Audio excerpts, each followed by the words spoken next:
Welcome back. So in this lesson, now that we've talked about absolute value equations, now let's talk about absolute value inequalities. So these, again, ultimately we're going to end up graphing them, but let's take a look at what that means. So the first thing that I would do, okay, the first thing I encourage you to do is treat it like it's the equation, all right? So I'm going to treat this like its equation form. Because right now, all I'm interested in are those two values. Okay? So, x plus 1 equals 4, x plus 1 equals negative 4. Okay, so here my x is going to be 3, x is going to be negative 5. All right, so, and the reason I'm doing that is because what I'm interested in, those are going to be the two bounds of my inequality.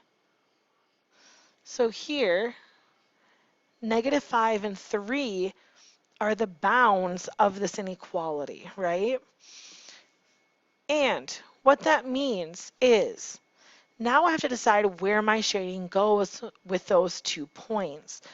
Now, if you look back here, this is a greater than 1. Okay, so greater than means bigger. So if I'm thinking bigger, bigger means my equation is going to be pushing outward from there. Okay, it's going to be pushing out. It's going to be bigger than what I'm seeing. Okay, bigger than those 2 points. So it's pushing outward in both directions. When I do that, now I need to write that solution, okay? So now my x is less than 5, or it's also greater than 3.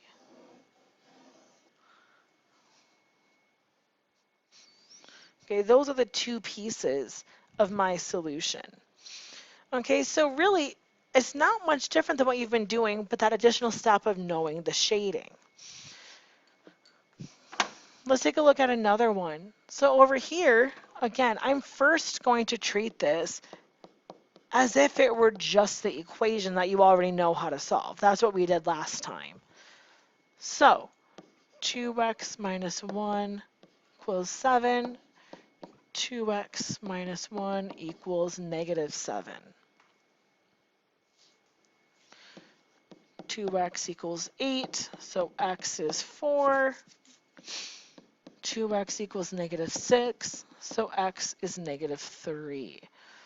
So I have negative 3, this time including it, because it's or equal to, and 4. This time I notice I have a less than symbol. Less than means smaller, right? Being compacted, it's small. So being small is going to mean that it's being compacted between my two values. Okay, so greater than is bounding outward, less than is being compacted inside. All right, and to write a solution that looks like that, well now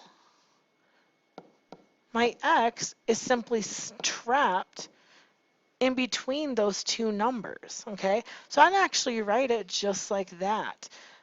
X is greater than or equal to 3, but less than or equal to 4. It's stuck in between those two numbers.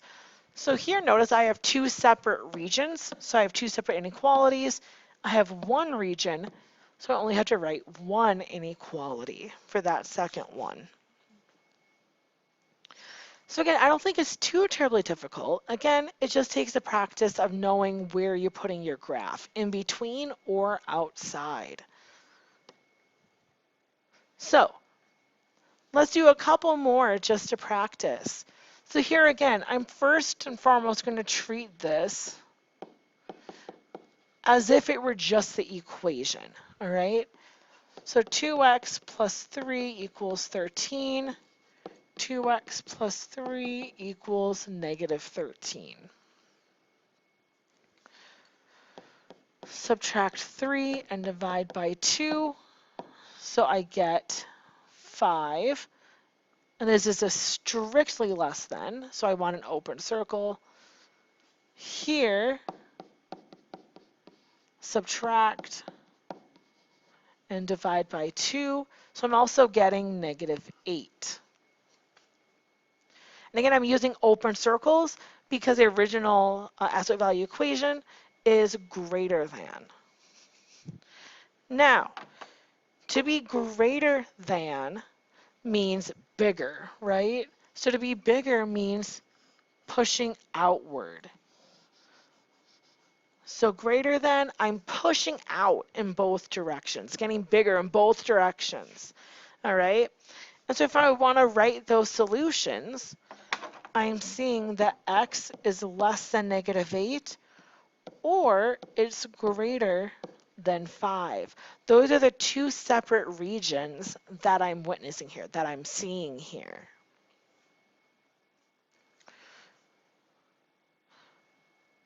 Our next one, well here, there's something I need to do first because here I'm noticing that I have a +5 outside of the absolute value. So that means first I should subtract that 5 off. I need to get the absolute value by itself.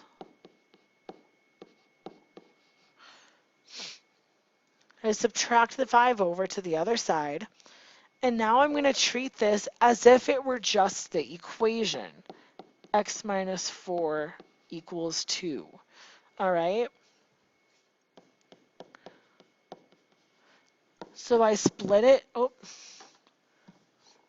I split it into its two pieces. It's plus or it's minus. So I get x equals 6 and x equals 2.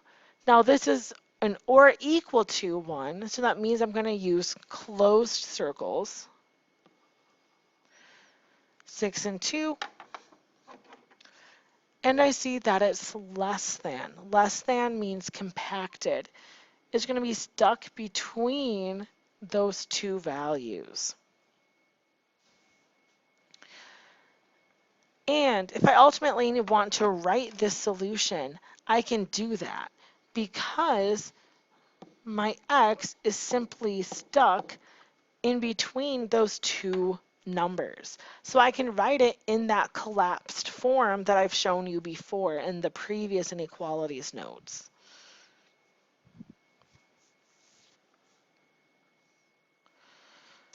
All right, so let's do two little challenge problems and then I will set you on your way. So here, if I have an absolute value that is greater than a -2, so here I'm going to argue that you can actually solve this without graphing. So to do this without graphing, what you're looking at is the fact, this absolute value, we don't know what it is, but that's always going to be something positive, right? When you take the absolute value of something, there's always a positive value in the end. So isn't every positive number greater than -2? So here, this is going to be all real numbers. It doesn't matter what you put in for x. No matter what you put in for x, the absolute value will then make it positive, and anything positive is greater than -2. Now on the flip side of that, what if you have an inequality where you're less than or equal to a negative number? Well, in that case, again, this is always going to be something positive. No matter what x is, that's going to become positive. And so what that means now is this is no solution. No matter what x is, you're never going to be able to put a number in there to make it less than -5 because it can never even be negative. So that won't be possible. All right? So again, just two little tidbits, some kind of critical thinking in terms of absolute values and how they work. So as always, thank you for joining me. And now you can go and you can do your worksheet.